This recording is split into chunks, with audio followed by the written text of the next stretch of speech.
الحمد للہ، سب تعریف اللہ کے لیے ہے، رب العالمین، جو رب ہے تمام جہانوں کا، یا جو تمام جہانوں کا رب ہے۔ اب یہاں پر آپ دیکھیے کہ للہ، لام کا معنی ہے کے لیے، اردو میں بھی استعمال ہوتا ہے، جیسے لہذا یا الحمد للہ، ہم اردو میں بھی الحمد للہ کا لفظ بولتے ہیں اور اس میں بھی اسی معنی میں بولتے ہیں۔ العالمین، عالم کی جمع، عالم اسلام، عالم برزخ، عالم کفر، یہ سب بولتے ہیں۔ الحمد، حمد یحمد سے، حمد تعریف کرنے کو کہتے ہیں، کسی کے اچھے اوصاف بیان کرنا۔ بنیادی طور پر حمد ایک لطیف احساس ہے جو دل میں اٹھتا ہے۔ حمد کیا؟ ایک لطیف سا احساس ہے جو انسان کے اندر سے اٹھتا ہے اللہ کی تعریف اور اس کے شکر کے لیے۔ اب آپ دیکھیں کہ ہر طرف تو اللہ کی بنائی ہوئی چیزیں ہیں، تو پھر ساری تعریفیں اسی کی ہوگی نا، اسی کی ہو جائیں گی نا، جب ہر چیز اس کی ہے۔ کسی انسان کے بھی جب آپ تعریف کرتے ہیں تو اس کو کس نے بنایا ہے؟ کسی کی خوبصورت آنکھیں آپ کو دکھیں، کسی کی شکل، کسی کا رنگ، کسی کا کچھ۔ عموماً چھوٹے بچوں کو جب دیکھتے ہیں نا، نیو بورن بیبیز کو دیکھ کے تو سب کے اندر ایک تھرل آتی ہے نا، اور اس وقت ہر کوئی حیران ہوتا ہے، یا رب یہ ماں کے پیٹ سے کیا چیز برآمد ہوئی، یہ کس نے بنائی، کیسے کبھی آپ ہاتھوں کو دیکھتے ہیں، کبھی انگلیاں دیکھتے ہیں، کبھی ناخن دیکھتے ہیں، کبھی بال دیکھتے ہیں، کبھی کچھ دیکھتے ہیں، کبھی کچھ دیکھتے ہیں۔ وہ منہ کھولتا ہے، زبان دیکھتے ہیں، آنکھ کھولتا ہے تو کہتے ہیں آنکھ کھول دی، حالانکہ آپ کے آس پاس بہت سے لوگ آنکھیں کھولے مگر ان کی کھلی آنکھیں آپ کے اندر تھرل نہیں پیدا کرتی۔ ایک دو میں اپنی آئی سائٹ چیک کرانے کے لیے کسی کلینک میں گئی تو وہاں اتنی بڑی آنکھ کی تصویر لگی تھی، میں نے رونا شروع کر دیا اس کو دیکھ کے۔ میں نے کہا کہ یار اب یہ بنایا تو نے ہمارے لیے، یہ کس طرح کام کرتی ہے آنکھ، اور یہ سب کیا ہے۔ ایک عجیب کیفیت دل میں آئی، اور اللہ کی وہ عظمت کا احساس جو عام طور پر آنکھ دیکھ کے کبھی نہیں خیال آیا، نہ اپنی آنکھوں کا خیال کر۔ تو جب کبھی بھی آپ کو اللہ کی کوئی عظمت یا قدرت یا تخلیق سمجھ آئے، نظر آئے، محسوس ہو، اس کے بعد جو آپ کے دل سے نکلے، جو آپ کے منہ سے نکلے، جو شکر آئے، یہی حمد ہے۔ اور یہ ساری اللہ ہی کے لیے، کیونکہ ہر چیز، اگر کسی انسان کے اندر کوئی خوبی ہے نا تو وہ بھی اس کی اپنی ذاتی نہیں ہے، وہ اس کی دی ہوئی ہے۔ اگر کوئی انسان خوبصورت ہے تو وہ اس کا کیا کمال ہے، تو اس نے بنایا ہے نا، تو تعریف تو ادھر ہی جاتی ہے نا، اصل کے اوپر لوٹتی ہے نا، کمال تو اس کا ہے۔ تو الحمدللہ، ہم جو ہوتا ہے نا ایک ایکسپیرینس ہوتا ہے، بیسیکلی انر ایکسپیرینس، تو یہ ہے الحمد للہ رب۔ رب رے بے سے ہے، رب یرب سے۔ رب کہتے ہیں کسی چیز کو آہستہ آہستہ ذرے سے کمال تک پہنچانے والا۔ پالنا محدود معنی میں ہو جاتا ہے، اگر ہم کہیں نا پالنے والا تو وہ ایک لمیٹڈ معنی دیتا ہے، یعنی آپ کہہ سکتے ہیں پرورش کرنے والا، پرورش کرنے والا، پالنے والا۔ لیکن اس میں کیا چیز ہے؟ آہستہ آہستہ عدم سے چیز کو وجود میں لانا، چھوٹے سے بڑا کرنا۔ جیسے ایک انسان کی آغاز یا ابتدا کہاں سے ہوتی ہے، اور پھر وہ پالتا ہے، اس کو شکل بناتا ہے، اس کو ساری صلاحیتیں دیتا ہے، تو اس عمل کا کرنے والا جو ہے وہ رب کہلاتا ہے۔ اور پھر العالمین، سارے جہانوں کا پالنے والا اور ان کی پرورش کرنے والا اور ان کو ذرے سے کمال تک پہنچانے والا اللہ ہی ہے۔ اور پھر ایک اور چیز، اس پرورش میں محبت، شفقت، حفاظت، نگہداشت، امانت، یہ ساری چیزیں آتی ہیں۔ یعنی محض پالنے والا نہیں، بلکہ کس طرح پالتا ہے؟ جس کے اندر محبت بھی ہے، شفقت بھی ہے، حفاظت بھی ہے۔ اس کو کیسے نگہداشت کرتا ہے؟ ماں کے پیٹ میں کیسا انتظام کیا، 3 پردوں میں بچے کو رکھا اور کیسی حفاظت سے پالا اس کو، اور اس کی نگہداشت بھی کرتا ہے، اور پھر اس کو پورا اپنے کمال تک پہنچاتا ہے۔ اور بعض اوقات رب کا لفظ جو ہے وہ انسانوں کی طرف بھی منسوب کیا جاتا ہے، آقا یا مالک کے معنوں میں لیا جاتا ہے۔ عورت کو عربی میں کہتے ہیں ربۃ البیت۔ اس صورت میں مصدر بدل جاتا ہے، ربوبیت کی بجائے جو مصدر ہے وہ فرق ہو جاتا ہے۔ اگر آپ سمجھے کہ میں زیادہ دور تک جا رہی ہوں تو آپ بے شک مجھے روک سکتے ہیں کہ اتنی نہ باتیں بتائیں، کیونکہ مجھے نہیں معلوم کہ آپ کتنا اس کو لے سکیں۔ لیکن کچھ چیزیں ایسی ہیں کہ جو آپ لکھ لیں اور کچھ چیزیں سمجھ لیں بس۔ ضروری نہیں کہ لکھیں اور یاد کریں، اور ضروری نہیں کہ امتحان میں آئیں، لیکن تھوڑا سا اگر نالج زیادہ اور خود ہی تو آپ نے کہا ہم نے دعا مانگی ربی زدنی علما، اور اگر اس کے لیے کچھ موقع مل جائے تو پریشان نہ ہو. تو بہرحال اس میں یہ ہے کہ ربوبیت کی بجائے ربابیت اس کا مصدر ہوتا ہے جب انسان کی طرف اس کا. تو اب اس کے لیے ربۃ البیت عورت کو کہتے ہیں، گھر کی مالکہ کے لیے. کیوں؟ عورت کیا کرتی؟ بچے پالتی ہے اور گھر کی ہر چیز کی نگہداشت کرتی ہے، حفاظت کرتی ہے، ایک خاص کیئر کرتی ہے. تو یہ اس وجہ سے اس کو، اور یہ سب چیزیں مالک کے اندر ہی آتی ہیں، کیونکہ جو مالک نہیں ہوتا نا اس کو چیزوں کی پرواہ بھی نہیں ہوتی. تو اللہ تعالیٰ چونکہ سب چیزوں کا خالق ہے تو مالک ہے، تو سب کی حفاظت بھی پھر کر رہا ہے نا، ہر ایک کو پنپنے کا موقع دے رہا ہے، پلنے پھولنے کا. العالمین، عالمین عالم کی جمع ہے. عالم کا لفظ جو ہے اس کا روٹ کیا ہوگا بلا؟ عین لام میم، علم. اس روٹ سے ایک اور لفظ بھی بنا ہوا ہے، وہ کیا ہے؟ علم. علم کا کیا معنی ہوتا ہے؟ جاننا. تو عالم پھر کیا چیز ہوگی؟ عالم نہیں ہے، عالم ہے، فرق ہے. جہان تو ہے لیکن اس کا جو روٹ ہے عین لام میم، اس سے یہ پتہ چلتا ہے کہ عالم ہے وہ چیز جس سے کچھ جانا جائے، پہچانا جائے. یعنی ہر وہ چیز جو اپنے بنانے والے کی پہچان کا ذریعہ ہے. ہم مثلا درختوں کو دیکھتے تو ہمیں کون یاد آتا ہے؟ تو یہ پہچان ہے نا کس کی؟ بنانے والے کی.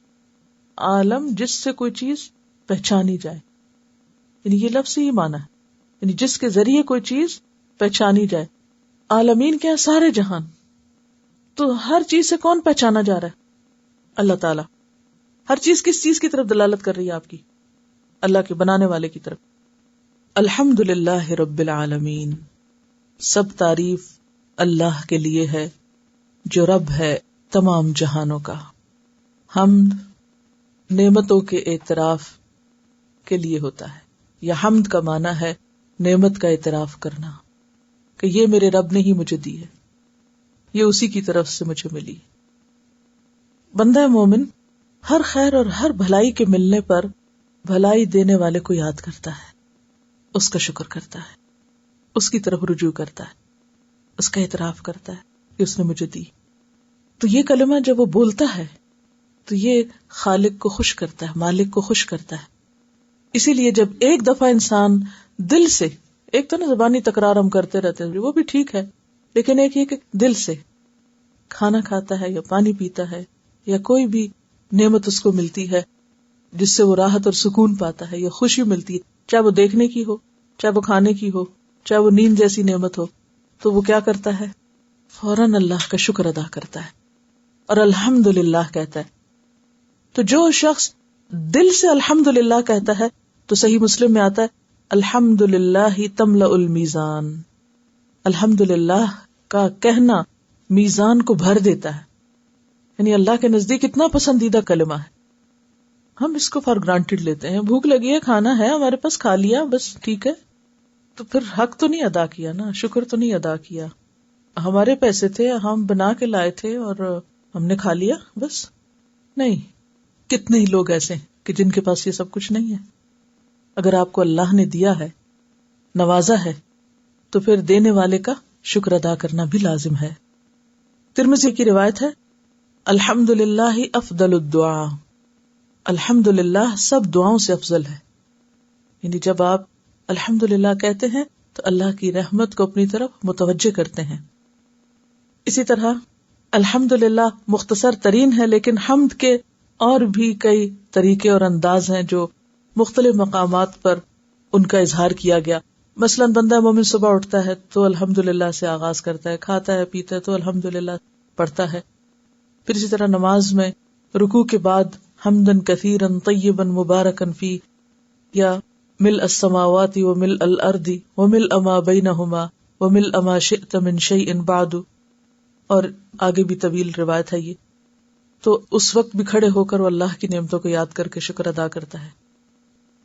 اسی طرح جب کوئی اس کی زندگی میں خاص نعمت آتی ہے تو وہ اپنے اپنے الفاظ میں اس کا اظہار کرتا ہے، کیونکہ وہ جیسے پہلے میں نے لفظی وضاحت میں عرض کیا تھا کہ وہ جو ایک تھرل دل میں پیدا ہوتی ہے کسی نعمت کو دیکھ کر، تو اس کے بعد پھر بے ساختہ جو الفاظ زبان سے نکلتے ہیں وہ اللہ کے ہاں بہت ہی ویلیویبل یا قدر کیے گئے الفاظ ہوتے ہیں.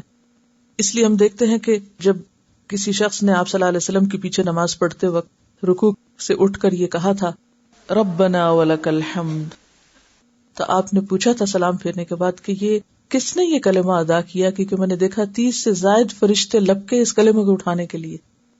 یعنی اتنی بڑی بات اس نے کہی، اور وہ کیا تھا؟ دراصل محبت کا اظہار تھا، اپنے جذبات کا اظہار تھا کہ یا رب تیرا شکر کیسے ادا کروں. کوئی اس کو نعمت یاد آئی ہوگی اللہ کی. تو الحمدللہ کہنا بہترین الفاظ میں اللہ کی نعمت کا شکر ادا کرنا ہے. تو الحمدللہ رب العالمین. اور یہاں پر رب العالمین کیوں کہا گیا؟ کہ یا رب تو مجھے بھی دیتا ہے، اور تو پورے جہان کا پالنے والا ہے، سب کی نگہداشت کر رہا ہے، سب کو کھلا رہا ہے، پلا رہا ہے. تیرا کس طرح شکر ادا کیا جائے. الرحمن الرحیم، بہت ہی مہربان ہے، بار بار رحم فرمانے والا ہے. وہ ہمیں نعمتیں دیتا ہے، ہم گناہ کرتے ہیں، وہ ہمیں پکڑتا نہیں. وہ ہمیں اتنا کچھ دیتا ہے جسے ہم گن نہیں سکتے، جس کا شمار نہیں کر سکتے، لیکن جواباً ہم شکر ادا نہیں بھی کرتے تو نعمتیں روکتا نہیں، وہ پھر بھی دیتا چلا جاتا ہے. تو یہ سب کچھ کیسے ہے؟ آپ دیکھیں نا، آپ کسی کے ساتھ احسان کریں وہ نہ مانے، پھر کریں وہ نہ مانے، تیسری دفعہ کریں وہ نہ مانے، پھر آپ کیا کرتے ہیں؟ کہتے ہیں بس بہت ہو گئی، کافی. لیکن اللہ تعالیٰ کتنی مخلوق اس کی ایسی ہے جو صرف لے رہی ہے اور جواب میں اس کا کچھ بھی شکر ادا نہیں کرتی، لیکن اس کے باوجود وہ اپنی رحمتیں اور نعمتیں عام کیے ہوئے. تو یہ الرحمن الرحیم کے سوا کوئی نہیں کر سکتا. اور رحمان جو ہے یہ فعلان کے وزن پر مبالغے کا صیغہ ہے، بہت زیادہ رحمت فرمانے والا. مالک یوم الدین، روز جزا کا مالک ہے. مالک کا لفظ اردو میں استعمال ہوتا ہے، ملکیت کا لفظ بھی اسی سے ہے. یوم دن کے لیے استعمال ہوتا ہے، یوم آخرت، یوم ایام، یوم آزادی. اب اس میں آپ دیکھیے کہ نیا لفظ پوری صورت میں صرف ایک ہے، اور وہ کیا ہے؟ الدین. الدین کا لفظ جو ہے، اگرچہ ہم دین کے معنوں میں استعمال کرتے ہیں، دین اسلام کے معنوں میں، لیکن دین کا یہ معنی جو یہاں بیان کیا گیا ہے، جزا و سزا کا، بدلے کا، یہ نیا لفظ ہے. یہ اردو میں دین اس معنی میں استعمال نہیں ہوتا. مالک روٹ کیا ہو سکتا ہے اس کا؟ میم لام کاف. یوم دن کے لیے استعمال ہوتا ہے، غروب آفتاب سے لے کر اگلے دن کے غروب آفتاب تک کا وقت ہے، 24 آورز. عربی میں دن کب سے شروع ہوتا ہے؟ سورج نکلنے سے یا غروب ہونے سے؟ سن سیٹ سے. جی ہاں، سورج غروب ہونے سے. سورج غروب ہونے سے اگلے دن کے سورج غروب ہونے تک کی مدت کو دن کہا جاتا ہے. الدین، دین جو ہے دانا یا دینو سے بدلے کے لیے استعمال ہوتا ہے لفظ. اعمال کا بدلہ ملنے کا دن، یوم الدین، مراد اس سے قیامت ہے. مالک یوم الدین، مالک ہے جزا سزا کے دن کا. جزا سزا کے دن سے مراد کیا؟ یوم الدین سے مراد قیامت کا دن. اور اس کا وہ مالک ہے تو کیا تصور آتا ہے؟ قیامت کے دن کا مالک ہے. مالک، سارے ڈیسیژنز اس کے ہاتھ میں، ہر چیز اس کے اختیار میں ہوگی، ہر چیز اس کی قدرت میں ہوگی، کمپلیٹلی وہ مالک. سورۃ المؤمن میں آتا ہے یوم ہم بارزون لا یخفی علی اللہ منہم شیء لمن الملک اليوم للہ الواحد القہار الیوم تجزی کل نفس بما کسبت لا ظلم اليوم ان اللہ سریع الحساب. وہ دن جب سب لوگ بے پردہ ہوں گے، بغیر لباس کے اور بغیر کسی اوٹ کے سامنے جا کے کھڑے ہوں گے حشر کے دن. اللہ سے ان کی کوئی بات چھپی نہ ہوگی. انہیں بے پردہ صرف جسمانی اعتبار سے نہیں بلکہ اپنے اعمال کے اعتبار سے جو انہوں نے دنیا میں کیے. اس روز پکار کے پوچھا جائے گا آج بادشاہت کس کی ہے، آج مالک کون ہے، آج بادشاہ کون ہے. تو سارا عالم پکار اٹھے گا للہ الواحد القہار، صرف ایک اللہ کی جو بہت زبردست ہے.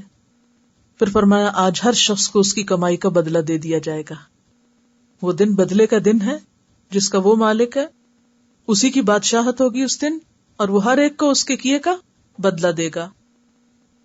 آج ہر متنفس کو اس کی کمائی کا بدلہ دیا جائے گا جو اس نے کی تھی. آج کسی پر کوئی ظلم نہ ہوگا، اور اللہ حساب لینے میں بہت تیز ہے، حساب لیتے اس کو دیر نہیں لگتی. اور آپ نے یہ دنیا میں محسوس کیا ہوگا نا، بعض اوقات آپ کی زبان سے کوئی ایک بات نکل جاتی ہے تو فوراً ہی پکڑ آ جاتی ہے، ہوتا ہے نا ایسے.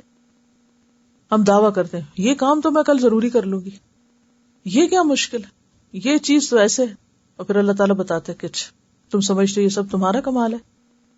تو مالک یوم الدین، مالک ہے روز جزا کا. ایاک نعبد، صرف تیری ہم عبادت کرتے ہیں. وایاک نستعین، اور صرف تجھ ہی سے ہم مدد چاہتے ہیں. ایاک، صرف تیری، یہ دو لفظ ہیں بیسیکلی، ایا اور کا، صرف تیری ہی یا صرف تجھ سے ہی. نعبد، عبادت کا معنی، عبادت، عابد، معبود، یہ سب اردو میں لفظ استعمال ہوتے ہیں. وا، جیسے دو لفظوں کے بیچ میں ہم بولتے ہیں جوڑنے کے لیے، شان و شوکت نہیں کہتے، شان و شوکت کہتے ہیں، لیکن اصل میں یہ وہی وا ہے، یعنی شان اور شوکت. وا بمانا اور کے ہے یہاں. نستعین، ہم مدد چاہتے ہیں. استعانت کا لفظ تعاون، معاون، معاونت، یہ اردو میں لفظ استعمال ہوتے ہیں. ایاک، صرف تیری، یہ دو لفظ ہیں بیسیکلی، ایا اور کا، صرف تیری ہی یا صرف تجھ سے ہی. نعبدو، کیا روٹ ہوگا؟ عین بے دال، عبادت. عبادت کا لفظی معنی کیا ہے؟ ہم عربی ڈکشنری دیکھتے ہیں، ایک ڈکشنری جس کا نام ہے لسان العرب، کئی والیومز میں ہے. لسان العرب میں دیکھتے ہیں کہ اصل العبودیت الخضوع والتذلل، یہ معنی ہے. خشوع و خضوع لفظ کبھی سنا؟ تو عبودیت کی جو اصل ہے وہ ان دو لفظوں میں ہے، خضوع اور تذلل. یہ دو لفظ یاد کر لیں، الخضوع والتذلل. خضوع کا کیا معنی ہوتا ہے؟ دب جانا. خضوع دب جانا، تذلل عاجزی. تو عبادت کی اصل کیا ہے؟ جھکنا اور عاجزی اختیار کرنا، انتہائی محبت کے ساتھ اور انتہائی خوف کے ساتھ جھکنا. کمال الذل اور کمال الحب، اس میں دو چیزیں آتی ہیں پھر، ذل اور حب، یہ دو لفظ یاد رکھیں. عبادت ان دو چیزوں سے مل کے بنتی ہے. کس سے؟ ذل اور حب سے. حب کس کو کہتے ہیں؟ محبت کو، تو سب کو پتا. ذل عاجزی، انتہائی عاجزی. اچھا اب اس کو نہ تو رٹیے نہ ہی پریشان ہوئیے، ذرا سوچئے کیا آپ کو فیلنگ آئی اس لفظ سے؟ عبادت کیا ہے؟ لفظ عبادت سنتے ہی آپ کے اندر ایک احساس آنا چاہیے کہ آپ نے کیا سنا. اگر کوئی لفظ بولتا ہے عبادت تو آپ کے اندر فوراً اس کا معنی آنا چاہیے. کیا معنی آئے گا؟ ابھی آپ کہہ رہے تھے بندگی، غلامی، یہ سب باتیں ٹھیک ہیں، لیکن اصل جو ہے عبادت کا لفظ، اس میں دو کانسیپٹس جو ہیں، عاجزی بھی ہو اور خوف بھی شامل ہو. محبت اور عاجزی بھی اگر آپ یاد کر لیں گے تو بات بن جائے گی. انتہائی محبت، انتہائی عاجزی، انتہائی محبت، انتہائی عاجزی. تو اللہ کی عبادت ہو نہیں سکتی جب تک کہ انسان کے اندر انتہائی عاجزی اور انتہائی محبت نہ. جب ہم کہیں گے ایاک نعبد، کیا کہہ رہے ہیں؟ ہر نماز میں آپ پڑھتے ہیں ایاک نعبد، صرف تیری ہم عبادت کرتے ہیں. کیا کرتے ہیں؟ کیا کہہ رہے ہیں؟ کیا کرتے ہیں؟ یعنی سب سے زیادہ تجھ سے محبت کرتے ہیں. سچ بولتے ہیں. ایاک نعبد، صرف صرف صرف صرف اونلی یورز. سب دنیا کے لیے اونلی یورز لکھتے رہتے ہیں سوائے اللہ کے. جس کے لیے اونلی یورز ہونا چاہیے اس کے لیے کبھی اونلی یورز نہیں کرتے. مجھے ہمیشہ یہ لفظ لکھنا ناگوار رہا ہے کہ اونلی یورز کیوں؟ اللہ نے ہمیں اپنی عبادت کے لیے پیدا کیا. ما خلقت الجن والانس الا لیعبدون، اور ہم بندوں کے اونلی یورز ہو گئے. اسلام تو آیا تھا بندوں کی غلامی سے نکال کے اللہ کی غلامی میں ڈالنے کے لیے، اور ہم بندوں کے غلام ہو گئے. میں سمجھتی ہوں کہ ہم جب بندوں کو اونلی یورز لکھتے ہیں تو اس کا کیا مطلب ہوتا ہے، لیکن اونلی یورز صرف اللہ کے لیے ہو سکتا ہے، غیر اللہ کے لیے نہیں ہو سکتا. یہ مومنانہ طرز عمل نہیں ہے اونلی یورز لکھنا انسانوں کے لیے، ٹھیک ہے، لیکن ہم کبھی سوچتے نہیں.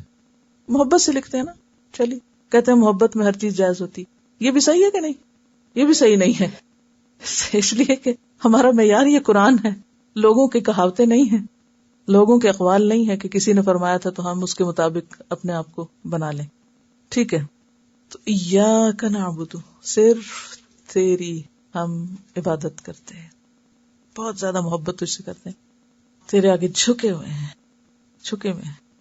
وَإِيَّاكَ نَسْتَعِينُ، اور صرف تجھ سے ہم مدد چاہتے ہیں، صرف تجھ سے، صرف تجھ سے ہم مدد چاہتے ہیں.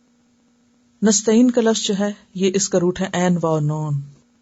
عین واو نون، کسی سے مدد چاہنا، کسی سے تعاون حاصل کر. تعاون کا لفظ تو اسی سے نکلا ہے، ایاک نعبد و ایاک نستعین. اگر وہ مالک ہے اس دن کا تو پھر ہمیں بھی کیا کرنا چاہیے؟ صرف اس کے بن جانا چاہیے. Only yours. کیونکہ مالک جو تو ہے، کوئی اور ہے نہیں نا کہ اس کے وفادار ہوں. صرف تیری ہم عبادت کرتے ہیں، صرف تیری. اور عبادت میں کیا؟ عاجزی اور محبت. کہ محبت کے ساتھ تیرے آگے جھکے ہوئے ہیں، تجھ سے ڈرتے بھی ہیں اور تیرے آگے سر رکھے ہوئے ہیں.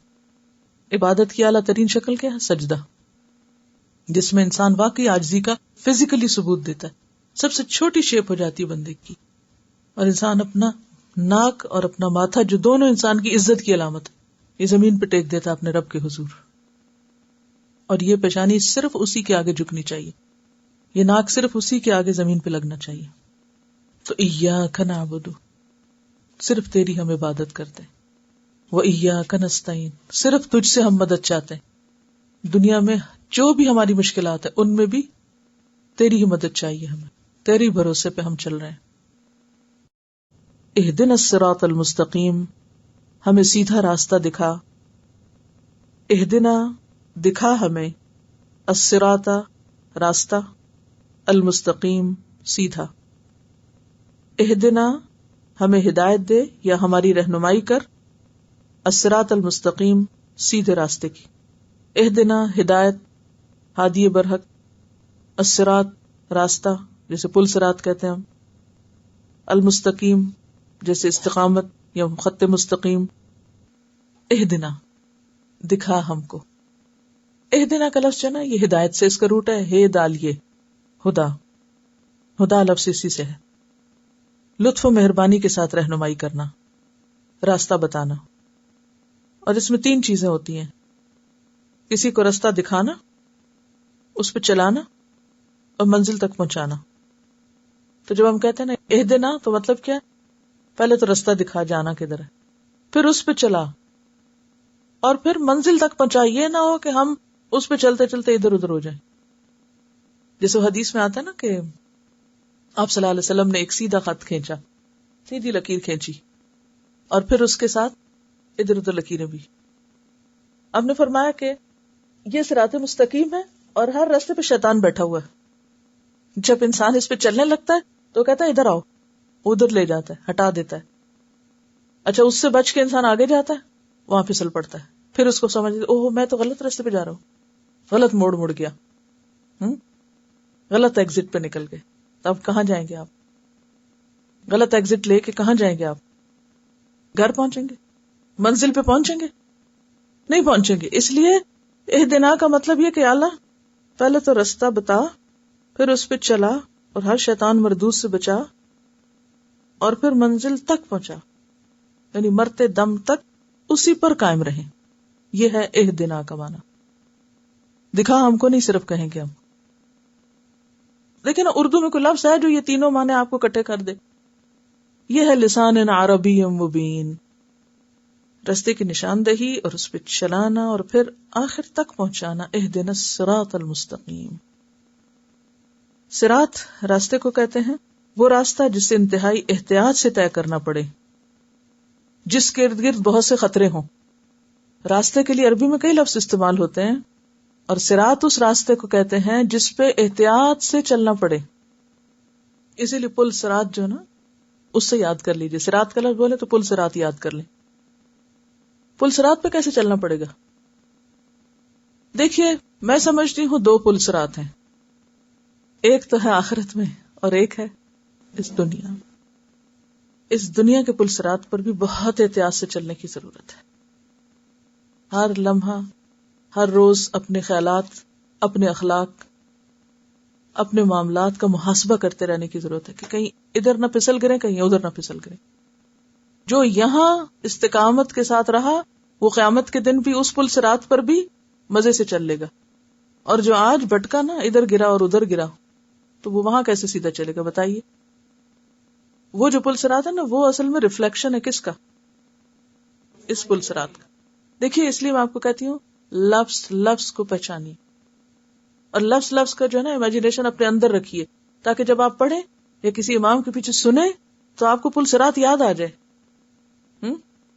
کہ یار اب یہ دنیا تو کانٹوں سے بھری ہوئی ہے، اتنے بہکانے پسلانے والے عوامل اور فیکٹرز ہیں کہ بچنا بہت مشکل ہے. تو اس لیے تیرے سے ہی ہم مدد مانگتے ہیں, تو ہی ہمیں سیدھے رستے پہ رکھ, اور ہم احتیاط سے, جیسے پل صراط کے پار کیا ہے, جنت. میں سمجھتی ہوں حشر کا تو سارا ہی دن بڑا مشکل ہے, لیکن اگر آپ ڈسکرپشن پڑھیں پل صراط کی تو روح کانپ جاتی ہے. سب سے مشکل مرحلہ مجھے پل صراط لگتا ہے, کیونکہ جنت وہ قریب ہوگی نا سامنے, لیکن اس کے اوپر سے گزرے بغیر وہاں نہیں جا سکتے. یہ ٹیسٹ ہے, آخری ٹیسٹ ہے بیسیکلی.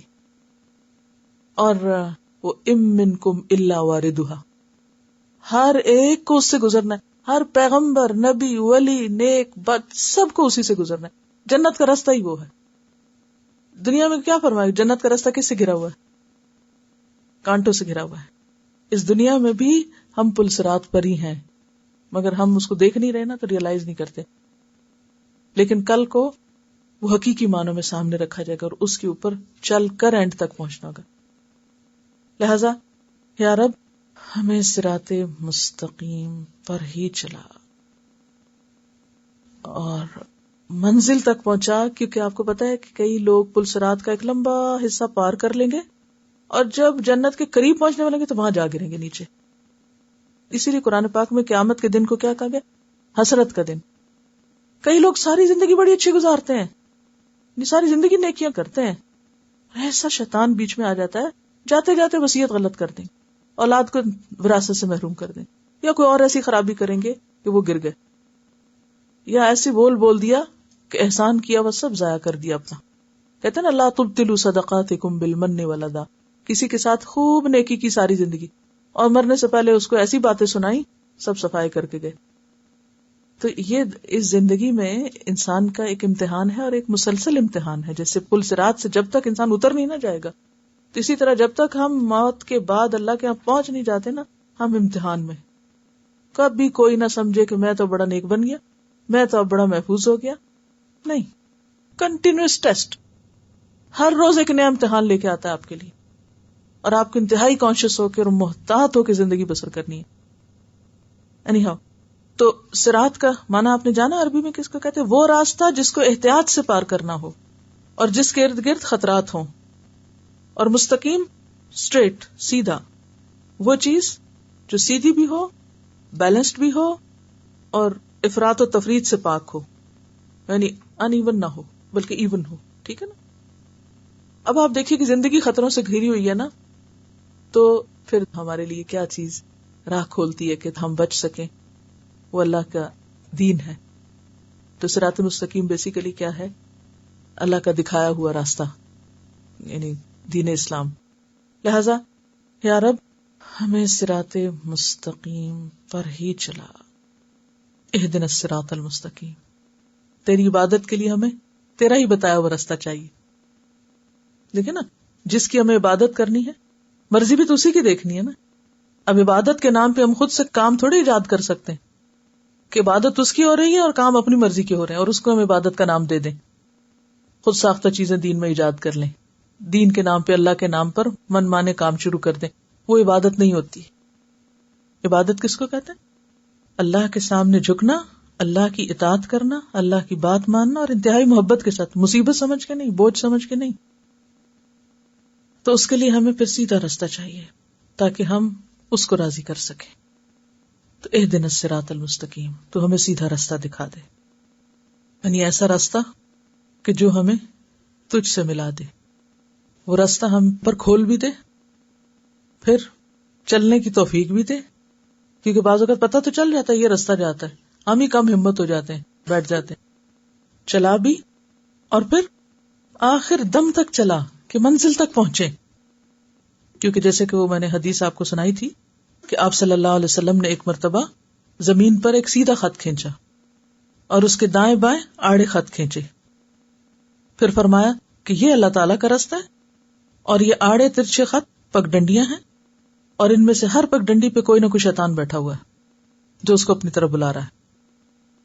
کہیں نفس ہے اپنا ہی, کہیں کوئی انسان ہے, کہیں کوئی اور چیز ہے, اور انسان قدم قدم پہ بھول جاتا ہے کیونکہ یہ سب سامنے نظر آتے ہیں نا, اور اللہ کا راستہ دھندلا جاتا ہے.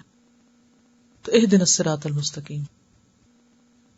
اور ہر روز کی ہر نماز کی ہر رکعت میں ہم یہی مانگتے ہیں، کیونکہ ہم ہر نماز کے بعد پھر بھول جاتے ہیں، پھر نئے سرے سے پھر کھڑے ہوتے ہیں، پھر یہی مانگتے ہیں.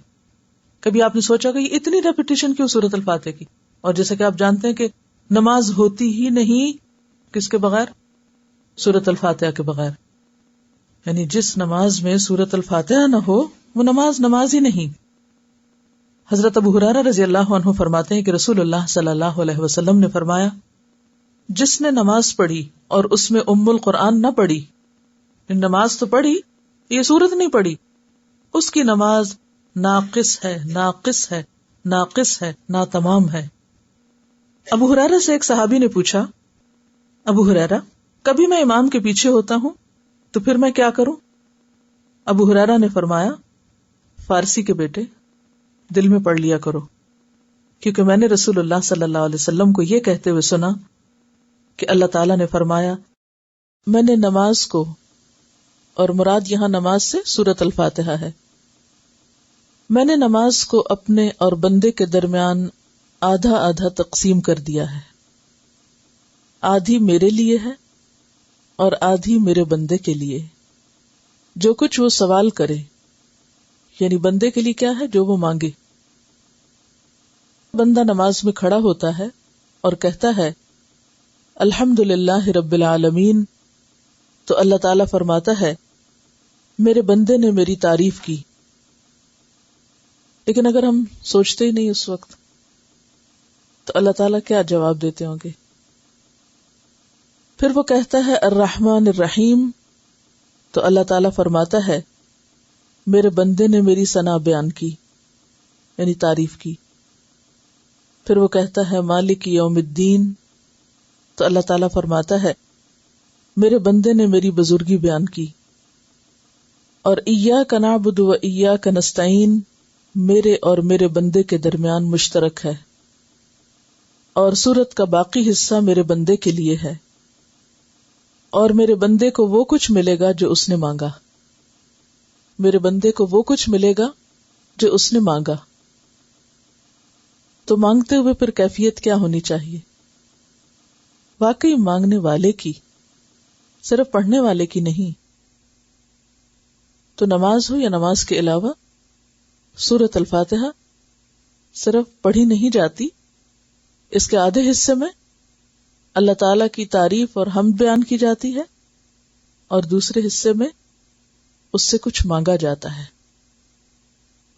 تو جو اچھے سے تعریف کرتا ہے اور پھر اچھے طریقے سے مانگتا ہے وہ محروم نہیں رہتا.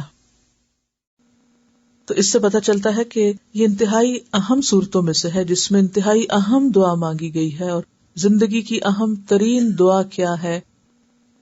سیدھے رستے کی رہنمائی کی دعا.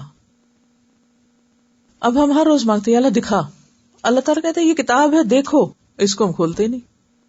ساری دنیا کے علوم پڑھیں گے، اس کو نہیں پڑھنا چاہتے. کیسے رستہ پتہ چلے؟ اگر آپ کو یہاں سے کسی دوسرے شہر میں جانا ہو تو نقشہ لیتے ہیں یا نہیں؟ یا ایسے ہی چل پڑتے ہیں ہائی وے پہ کہ میں نے ڈرائیونگ لائسنس لے لیا ہے، میں نے ڈرائیونگ ٹیسٹ پاس کر لیا، میں گاڑی چلا سکتی ہوں، میں جا رہی ہوں. ایسے تھوڑی کرتے ہیں. کیا کرتے ہیں؟ ہاں، میپ لے کے ڈائریکشن لیتے ہیں کہیں نکلنے سے پہلے، یا ایسے اندازے سے چل پڑتے ہیں. وہ جہاں گاڑیاں جا رہی ہوں پیچھے پیچھے میں بھی چلی جاؤں گی. ایسے تھوڑی جاتے ہیں. معلوم نہیں کون کدھر جا رہا ہے. مجھے تو وہاں جانا ہے جہاں میری ضرورت ہے، تو مجھے کسی اور پہ ڈپینڈ نہیں کرنا. اگر کبھی بھی آپ کسی اور گاڑی کو فالو کرتے ہوئے اپنی منزل پہ پہنچنے لگے تو کیا ہوگا؟ کہیں اور ہی پہنچ جائیں گے. تو اس طرح آپ صرف معاشرے کو، لوگوں کی بھیڑ کو، لوگوں کے چلنے کو دیکھ کر کے چلو تم ادھر کو ہوا ہو جدھر کی، اور جدھر لوگ جا رہے ہیں، ریلا جا رہا ہے عوام الناس کا، تم بھی وہی کرتے رہو. نہ اپنی عقل سے سوچو اور نہ اچھے برے کی تمیز جانو، اور کہو کہ ہم تو جنت میں پہنچنے کے کام کر رہے ہیں اور پہنچ جائیں گے اپنی منزل پہ. تو یہ خود کو دھوکہ دینا ہے. اگر آپ واقعی اللہ کی رضا تک پہنچنا چاہتے ہیں، ابدی خوشیوں تک پہنچنا چاہتے ہیں، تو لازم ہے کہ رستہ دیکھیں، اس کتاب کو پڑھیں، کیونکہ ذالک الکتاب لا ریب فیہ ھدی للمتقین اور ھدی للناس. نمبر 2، صرف دیکھ کر پھر اس کو بند نہ کر دیں، چلیں، اور پھر چلتے چلتے رک نہ جائیں بلکہ مرتے دم تک چلیں. یہ دعا ہے جو ہم مانگتے ہیں نماز میں، اہدنا الصراط المستقیم، صراط الذین انعمت علیہم، ان لوگوں کا راستہ جن پر تو نے انعام کیا، غیر المغضوب علیہم، نہ ان کا جن پر غضب کیا گیا، ولا الضالین، اور نہ وہ گمراہ ہوئے۔ انعمت انعام، نعمت منعم، علیہم علیحدہ، علی العموم، علی الاعلان، علی کا لفظ جو ہے استعمال ہوتا ہے جڑ کر جیسے ان الفاظ میں، المغضوب غضبناک، ضالین ضلالت، ہم ضال کو ہم زال کے طور پہ پڑھتے ہیں لیکن لفظ وہی اور معنی بھی وہی ہوتا ہے۔ انعمتا انعام کیا تو نے، نون عین میم سے ہے، انعام کے معنی احسان کرنا، انعام کرنا بھی ہوتا ہے، یعنی تو نے احسان کیا علیہم جن پر۔ انعام کا لفظ نعمت سے بھی، انعام اور نعمت، نعمت کا لفظ کبھی سنا آپ نے؟ بہت استعمال ہوتا ہے نا۔ تو نعمتوں کی کئی قسمیں ہوتی ہیں، جسمانی ہوتی ہیں، روحانی ہوتی ہیں، انہیریٹڈ ہوتی ہیں، کچھ خود انسان کوشش کر کے حاصل کرتا ہے۔ تو بہرحال جن پر تیرا انعام ہوا۔ المغضوب جن پر غضب ہوا، غین ضاد بے، غضب، غضب کا کیا مطلب ہوتا ہے؟ غصہ، یعنی جن پر تو ناراض ہوا، ہمیں ان کا راستہ نہیں چاہیے۔ ولا الضالین، اور نہ وہ جو بھٹک گئے۔ ضالین کا لفظ جو ہے یہ ضاد لام لام سے ہے، بھٹکے ہوئے لوگ، اصل رستے سے ہٹے ہوئے لوگ، جو رستہ گم کر بیٹھے، غلط ایگزٹ سے نکل گئے، ایسٹ کی بجائے ویسٹ لے لیا یا نارتھ کی بجائے ساؤتھ لے لیا۔ کیا بھول گئے؟ وہ صرف پہلا حصہ دیکھتے ہیں، اچھا یہ فلاں روڈ ہے، چلو چلو اس پر۔ یہ بھول جاتے ہیں کہ ویسٹ کی طرف نکلنا تھا یا ایسٹ کی ایگزٹ سے نکلنا تھا۔ اگر آپ آدھا پڑھیں اور آدھا چھوڑ دیں اور نکل کھڑے ہوں، کہاں پہنچیں گے؟ بالکل الٹ راستے پہ چلے جائیں گے، ٹوٹلی اپوزٹ ڈائریکشن۔ تو اسی طرح بعض لوگ جلد بازی میں ایسے زندگی میں غلط فیصلے کرتے ہیں کہ جس سے وہ حق سے، ہدایت سے بہت دور نکل جاتے ہیں۔ نعمت وہ ہاتھ کی ریچ میں ہوتی ہے لیکن اس سے وہ بہت دور چلے جاتے ہیں۔ آمین، آمین کا معنی ہوتا ہے یا رب سن لے، قبول کر لے، ایسا ہو جائے جو ہم چاہتے ہیں۔ اب اس صراط کی مزید وضاحت ہے، صراط الذین انعمت علیہم، ان لوگوں کا راستہ جن پر تو نے انعام کیا۔ مجھے ان لوگوں کا راستہ چاہیے جن کو تو نے نوازا، ہدایت سے نوازا، نعمتوں سے نوازا، اپنی رضا سے نوازا، اور جن کو تو نے اس منزل تک پہنچا دیا، مجھے بھی ویسا ہی بنا دے۔ جن بندوں سے تو محبت کرتا ہے مجھے بھی تو ویسا ہی بنا دے۔ اللہ مجھے اپنی محبت دے، اس کی محبت دے جو تجھ سے محبت کرتا ہو۔ محبت کرنے کا بھی ایک معیار ہے، ہر ایک سے نہیں محبت کی جا سکتی۔ مجھے اس کی محبت دے جو تجھ سے محبت کرتا ہے، اور وحب عمل یقربنی الی حبک، اور ایسے کاموں کی محبت دے، ان کاموں سے محبت دے، ان کاموں میں میرا دل لگا دے جو مجھے تیری محبت دے دے، جس چیز سے مجھے تیری محبت مل جائے۔ تو صراط الذین انعمت علیہم کن کا راستہ ہے؟ اللہ کے پیاروں کا راستہ ہے۔ اللہ اپنے پیاروں میں شامل کر لے۔ ادخلنی برحمتک فی عبادک الصالحین۔ یوسف علیہ السلام کو جب مصر کی بادشاہت ملی، کیا مانگا انہوں نے؟ فاطر السماوات والارض انت ولی فی الدنیا والآخرہ توفنی مسلما والحقنی بالصالحین۔ جتنے بھی اللہ کے نیک بندے اور پیغمبر ہیں، ان سب کی سب سے بڑی تڑپ یہی ہوتی تھی کہ یا رب اپنے پیاروں کے ساتھ ملا دے، الحقنی بالصالحین، ادخلنی برحمتک فی عبادک الصالحین۔ تو ہمیں اپنے لیے بھی روز کیا مانگنا ہے؟ اللہ جن بندوں سے تو راضی ہے ہمیں بھی ان میں شامل کر، ہمارا نام بھی اسی رجسٹر میں لکھ دے، ہمیں بھی ان جیسے ہی کام کرنے کی توفیق دے۔ صراط الذین انعمت علیہم، انعام یافتہ لوگوں جیسا بنا دے۔ اور وہ کون ہے؟ انبیاء ہیں، اولیاء ہیں، شہداء ہیں، صالحین ہیں۔ سورۃ النساء کی آیت 69 میں فَأُولَئِكَ مَعَ الَّذِينَ أَنْعَمَ اللَّهُ عَلَيْهِمْ مِنَ النَّبِيِّينَ وَالصِّدِّيقِينَ وَالشُّهَدَاءِ وَالصَّالِحِينَ غیر المغضوب علیہم۔ اللہ مجھے ان لوگوں جیسا نہیں بننا جن پر تیرا غضب ہوا، جن سے تو ناراض ہوا ہے، ان کا رستہ نہیں چاہیے مجھے. مغضوب علیہم وہ لوگ ہوتے ہیں جو علم پانے کے بعد بھٹکتے ہیں. مغضوب علیہم کون ہوتے ہیں؟ جو علم پانے کے بعد بھٹکتے ہیں. اور ضالین وہ ہوتے ہیں جو بغیر علم کے بھٹکتے ہیں. بھٹکنے والوں کی دو قسمیں. ہمیں سیدھا رستہ چاہیے نا، مغضوب علیہم اور ضالین کا نہیں چاہیے. رستہ گم نہیں کرنا ہم نے. تو کون ہے جو رستہ گم کیے ہوئے؟ نمبر 1، جن پہ اللہ کا غضب ہوا، اللہ کی ناراضگی ہوئی ہے، کہ ان کو پتا تھا پھر غلط کام کیے. اللہ کس سے ناراض ہوتا ہے؟ جو جان بوجھ کے غلط کام کرتا ہے اس پہ غضب بھڑکتا ہے. آپ نے دیکھا ہوگا کہ آپ کا بچہ جب غلطی کرتا ہے، اس کو پتا نہیں ہوتا، تو آپ کیا کرتے ہیں؟ سمجھا دیتے، اگنور کرتے، پتا نہیں اس کو. لیکن جب پتا ہو اور جان بوجھ کے کرے، غصہ آتا ہے؟ کبھی آپ آتا ہے غصہ؟ اللہ کا غصہ بھی ان لوگوں پر ہوتا ہے کہ جو پتا چل جانے کے بعد غلط کام کرتے ہیں. اور اس میں مثلاً قرآن پاک میں ایک مثال ہے، یا ایھا الذین آمنوا لم تقولون ما لا تفعلون کبر مقتا عند اللہ ان تقولوا ما لا تفعلون. اے لوگو جو ایمان لائے، کیوں وہ باتیں کہتے ہو جو کرتے نہیں ہو؟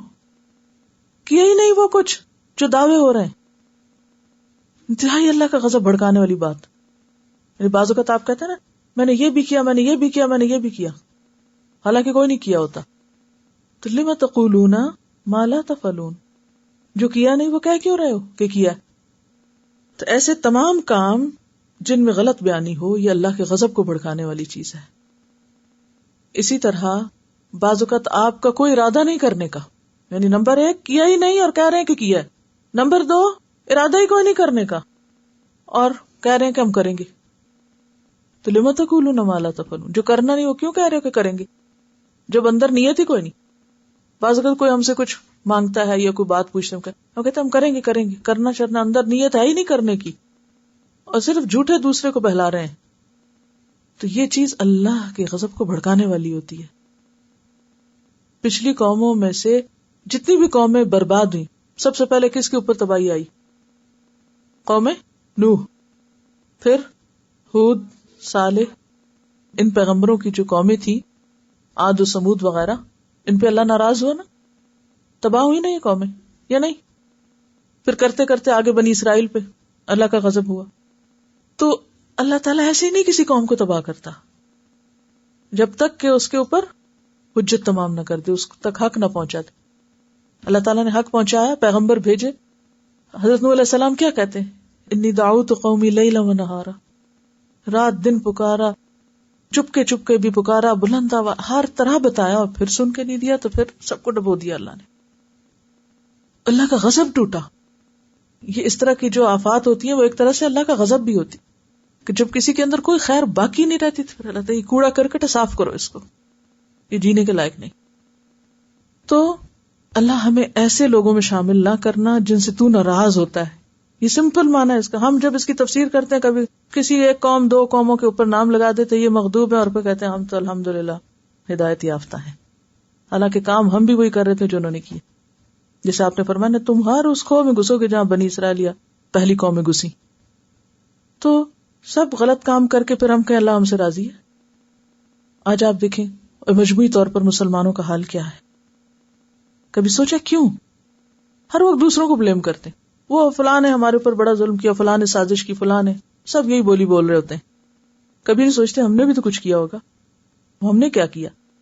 آخر ہم کلمہ گو ہیں، اللہ کیوں ناراض ہے ہم سے؟ ہمیں اس طرح بھی سوچنا ہے کہ ہماری غلطی کہاں ہے. اور بہت بڑی غلطی ہوتی ہے کہ جب ہم دعوے بڑے بڑے کہتے ہیں. یہود بھی تو کہتے ہیں نحن ابناء اللہ و احباہ، ہم اللہ کے بیٹے ہیں، اللہ کے محبوب ہیں، اللہ کے بڑے پیارے ہیں. ہم بھی کیا کہتے ہیں؟ ہم حضور صلی اللہ علیہ وسلم کی امت ہیں اور آپ کے لاڈلے ہیں اور آپ کے بہت پیارے ہیں اور ہم آپ سے بھی بڑی محبت کرتے ہیں. لیکن اس کے بعد ایک سنت پر عمل کرنے کو تیار نہیں. تو جب آپ دعویٰ کر رہے ہیں محبت کا تو پھر پیروی بھی نہیں کریں گے. ان کنتم تحبون اللہ فاتبعونی یحببکم اللہ. اللہ کی محبت چاہیے تو کیا کرو؟ پھر وہ کرو جو پیغمبر نے کیا، جو اس کے محبوب نے کیا. تو مغضوب علیہم صرف کسی خاص قوم کی طرف اشارہ نہیں، یہ ہر اس بندے کی طرف اشارہ ہے کہ جو اللہ کے غضب کو بھڑکانے والے کام کرے. باتیں کرے یا کام کرے، اور ان میں نمبر 1 جو نہ کیا ہو وہ کہے کہ میں نے کیا ہے، اور جو نہ کرنا ہو وہ کہے کہ میں کروں گا. ولضالین، دال ضاد لام لام، رستہ گم کرنا لا علمی کی وجہ سے، پتہ ہی نہیں، ڈائریکشن لیے بغیر گھر سے نکل کھڑے ہوئے، کوئی نہ سیکھا نہ جانا نہ بوجھا اور چل پڑے. تو ایسے لوگ جو لا علمی سے بھٹکتے ہیں ان کے لیے کیا حکم ہے کہ وہ دالین ہیں. یا اللہ ہمیں دالین میں شامل نہ کرنا، بھٹکنے والوں میں شامل نہ کرنا، جنہوں نے اپنا رستہ گم کر دیا، جنہوں نے رستہ جاننے کی زحمت ہی گوارا نہیں کی. تو دنیا میں بے شمار لوگ ایسے ہیں، بے شمار، ان گنت. کیا کرتے ہیں وہ؟ رستہ جاننے کے لیے اس کو کھولتے ہی نہیں، ہے نا، انجانے میں بھٹک رہے ہیں. کیوں غلط کام کر رہے ہیں؟ پتہ ہی نہیں کہ صحیح کیا ہے، صحیح اور غلط کی تمیز ہی کوئی نہیں. تو یا اللہ ہمیں نہیں ان میں شامل کرنا. تو ہمیں کس میں پھر شامل کرنا؟ انعام یافتہ لوگوں میں. تو انعام، سب سے پہلا انعام کیا ہے؟ ہدایت کا انعام، کہ اللہ کسی پر دین اسلام کی نعمت کھول دے. اتممت علیکم نعمتی، اسلام کو نعمت کہا گیا. تو جو اسلام میں داخل ہو گیا، پھر اس کے بعد اس کو رستہ مل گیا، چاہیے رستہ ہے، پھر اس کے بعد اس کا دین کا علم حاصل کیا، چلتا رہا، کیونکہ ساری زندگی سیکھتا بندہ، چلتا رہتا ہے چلتا رہتا ہے، جب تک موت نہیں آ جاتی یہ سفر جاری رہتا ہے، سیکھتا رہتا ہے انسان، اور پھر آخر اپنے رب سے جا ملا نفس مطمئنہ بن کے. یہ ہے وہ رستہ جو انعام یافتہ لوگوں کا رستہ ہے. اور اب ہمیں اپنے لیے کیا سبق لینا ہے کہ جو پڑھا ہے یا جو جانتے ہیں اس پر حد الوسع عمل کی کوشش کرنی. اب آپ کہیں گے نہیں ہم تو جانتے نہیں، ہم نہیں جانتے، ہم جاننے کی کوشش نہیں کرتے، کیا چھوٹ جائیں گے؟ دوسری کیٹیگری میں آگے رہیں گے. اور وہ کون سی ہے؟ جو انجان ہے. بہت سے لوگ کیا کرتے ہیں، جب ان سے یہ کہا جائے کہ دیکھو جو پڑھ رہے ہو عمل کرو، تو کہتے ہیں ہم پڑھتے ہی نہیں. ایسے ہی کہتے ہیں نا، ہم انجان بن جاتے ہیں.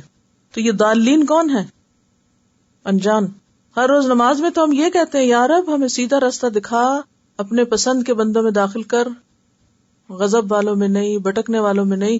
اور پھر ہم یا تو جان کے کچھ عمل نہیں کرتے یا پھر جاننے کی کوشش ہی نہیں کرتے. تو ان دونوں سے نکل کر کرنے کا کام کیا ہے؟ انعمت علیہم میں شامل ہونا، دین اسلام کی نعمت کو واقعی نعمت سمجھنا، قبول کرنا، اس کا حق ادا کرنا، اس کو سمجھنے کی کوشش کرنا. اور اسی کے اوپر آخر میں کیا کہا جاتا ہے؟ آمین. حضرت ابو ہریرہ رضی اللہ عنہ فرماتے ہیں کہ رسول اللہ صلی اللہ علیہ وسلم نے فرمایا، جب امام ولضالین کہے تو تم آمین کہو. جس کا آمین کہنا فرشتوں کے آمین کہنے کے موافق ہو گیا، اس کے پہلے گناہ بخش دیے جاتے ہیں. ٹھیک ہے. جب امام ولضالین کہے، جیسے مسجد میں خاص طور پر، تو تم آمین کہو.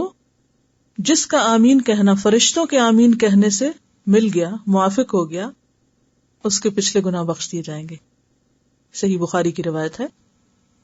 اسی طرح عطا بن ابی رواح کہتے ہیں کہ آمین دعا ہے. آمین کیا ہے اصل میں؟ دعا. اللہم استجب، اللہ دعا قبول کر لے. یعنی دعا کر کے ہم پھر آخر میں کیا کہتے ہیں؟ یا رب. آمین کہنے کا مطلب کیا؟ یا رب جو ہم نے مانگا ہے تو اس کو قبول کر دے، پورا کر دے، ایسا ہی ہو جائے. اچھا یہ یاد رکھیے کہ یہ لفظ آمین نہیں ہے، میم کی شد کے ساتھ نہیں ہے. کیا ہے؟ آمین. آمین ہے. ٹھیک ہے. سبحانک اللہم و بحمدک، اشہد ان لا الہ الا انت، استغفرک و اتوب الیک. السلام علیکم و رحمۃ اللہ وبرکاتہ.